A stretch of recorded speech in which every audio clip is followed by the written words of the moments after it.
budak 8 tahun telah pecahkan rekod dunia Rubik 3.05 saat.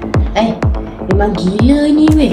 Ada 2 bulan lepas, Yi Heng Wen telah pecahkan rekod dunia Rubik 3.08 saat. Sekarang bulan April, Xuan Yigang telah pecahkan rekod dunia Rubik iaitu 3.05 saat. Beza dia 0.03 je mat.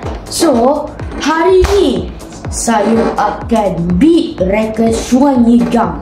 Kalau sebelum saya beat rekod dia, jangan lupa tekan butang merah tu, butang merah ni, dan tekan like, share kat kawan-kawan korang. Dan jangan lupa follow TikTok saya, Firas Afnan.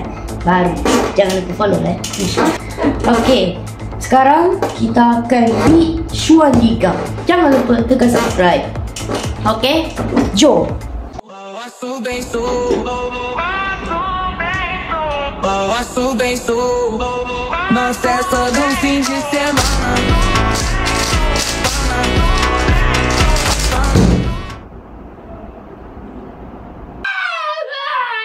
Jangan lupa follow dan subscribe.